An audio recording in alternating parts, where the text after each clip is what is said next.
Watch this scene. Watch it carefully. Keep your eye on Bob. He's number 8.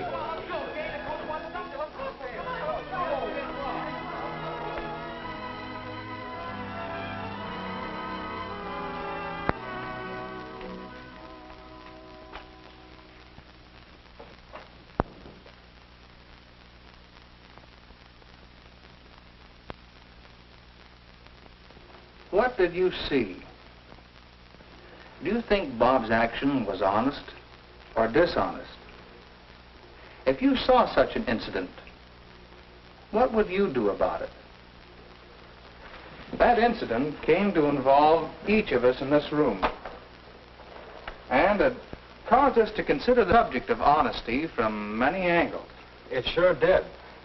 That's why Mr. Barker, he's athletic director of our school, suggested that we talk it over with you. Because, well, maybe it'll help you to know just what we found out about honesty. And we found out plenty. To be honest may sound easy. Some of the time it is. But it can be a real problem. Especially when wanting to be honest conflicts with other things you want to do. Now, getting back to that scene in the locker room, it happens that Jim was a witness. Let's see again exactly what Jim saw.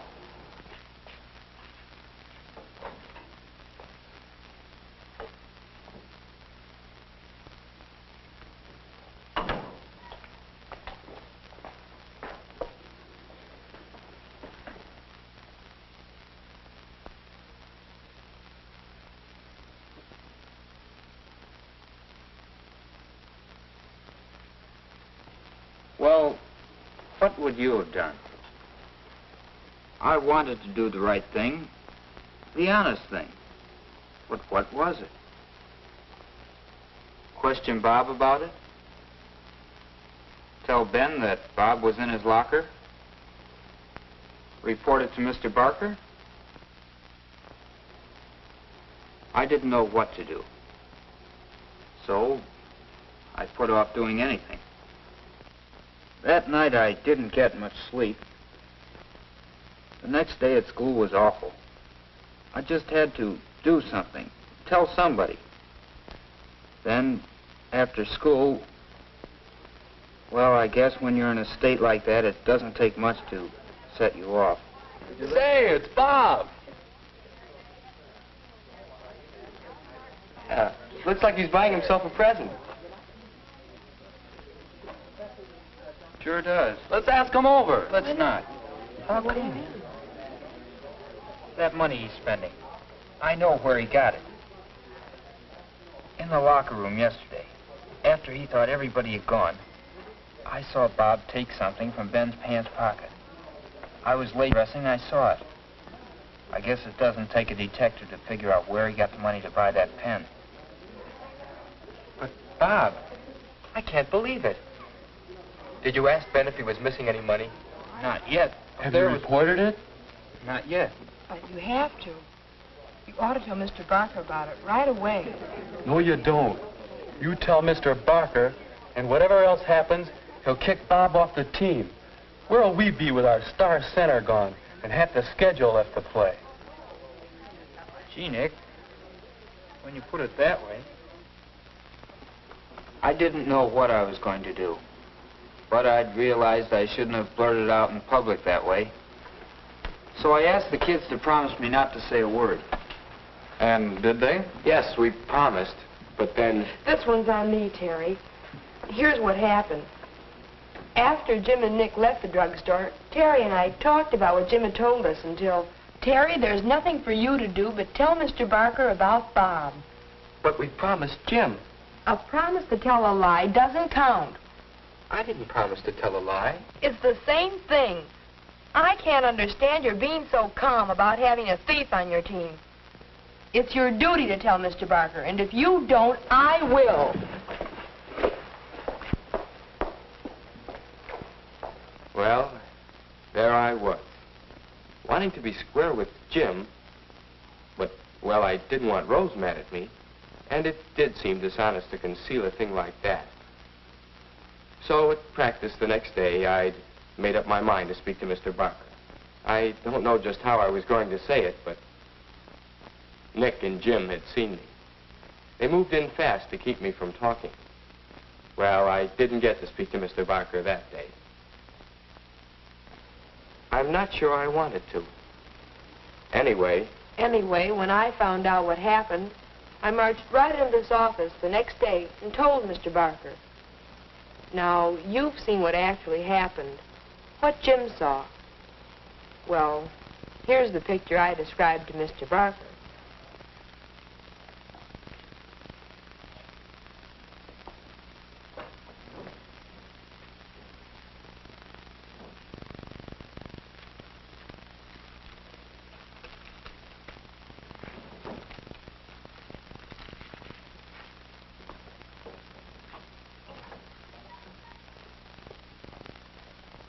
That's the picture I gave Mr. Barker. At the time, I really thought I was telling the truth. But, of course... We'll come back to you, Rose. But now let's have a little skull practice. Of course, after Rose made a report, I did what was the obvious thing for me to do. I questioned Bob and Ben. And I found...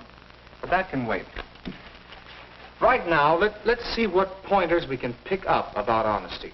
Well, one thing I learned, to be honest, you have to find the truth. That's not always easy. I saw Bob take something from Ben's locker, and then I saw him buy an expensive pen. It seemed he had stolen some money. but you didn't know I'd stolen it. That's right. And you didn't even give me the benefit of the doubt. No. You should have asked yourself some questions, Jim. Is it logical to think that Bob would steal? Does it jive with your past experience of the way Bob operates? Jim, your physics teacher might say that you formed your hypothesis and jumped to your conclusion. You skipped that all-important part of testing your hypothesis. Sometimes it takes a lot of testing to find the truth. But now can we draw up another general principle about honesty? I'd say the next step is pretty obvious. Tell the truth. Is it that simple? No, I don't think it is simple. And certainly the way I described Bob slinking in and taking the money, that wasn't the truth. At least, not the way Jim told me the story. Maybe it was my fault. I wasn't careful to tell you exactly what I saw. Let's call it express the truth. We mean being careful that what you say is the truth. And also being careful when you talk about a thing, being sure that people understand what you mean. But there's something more to being honest than just telling the truth. When I promised Jim not to say anything, and then went to you intending to talk, wasn't that dishonest? And what about me? Maybe I wasn't honest when I broke it up and wouldn't let him tell. We said at the start that honesty often involves conflicts. Let's think back. It seems to me, Terry, that your intentions were honorable. Your conflict was between your pledge to Jim and your own sense of doing what was right. You believed you were doing the right thing, but Nick stopped you. There's a good deal to be said for his intentions, too. He was thinking of the good of the team. Not that I'm saying he was right. If it ever came about that we had to harbor a known thief on our team in order to win games. I guess I wasn't thinking very deep, but I could just see the whole season blowing up in our faces. Maybe inside, I didn't really believe Bob was a thief. Inside. I think that's the clue to this bigger thing we're seeking. How's this? Know yourself. Examine your motives. Know what you're doing and why you're doing it.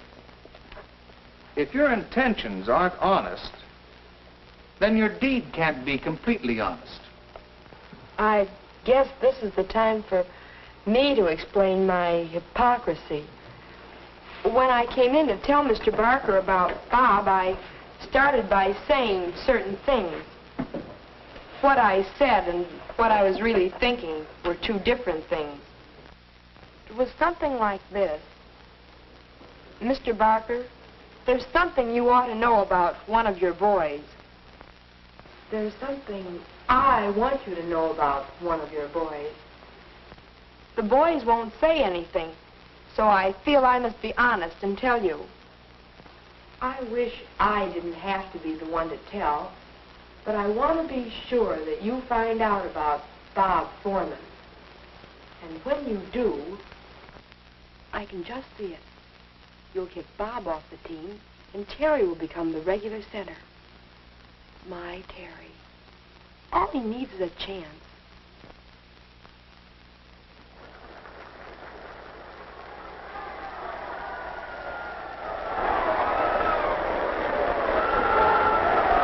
He'll be the star of the team, and I'll be sitting on top of the world. That, Mr. Barker, is the real reason why I had to tell you. Whether or not I thought I was telling the truth, my motive being what it was, I was not being honest. Thanks, Rose. This hasn't been easy, I know. But you've learned a lesson. A lesson in honesty. Honesty to yourself and honesty to others. That lesson will stand you in good stead all your life. I think we've all learned a good lesson. I've always heard that honesty is the best policy. Now I'm catching on to why that's so. It isn't always easy to be honest. But when you have a problem involving your own honesty, it'll help you to remember these 3 pointers. Know yourself. Be sure of your intentions, the motives behind what you're doing and saying. Find the truth. Test it in the light of past experience and by checking in every way you can. And express the truth. Make sure you say what you mean to say. And make sure your meaning is clear to your listeners. Now, Bob, tell us the truth. What really happened? Well, as for that fancy pen, I'd wanted just such a pen for a long time. And I bought it with money my aunt gave me for my birthday. And as for what happened in the locker room,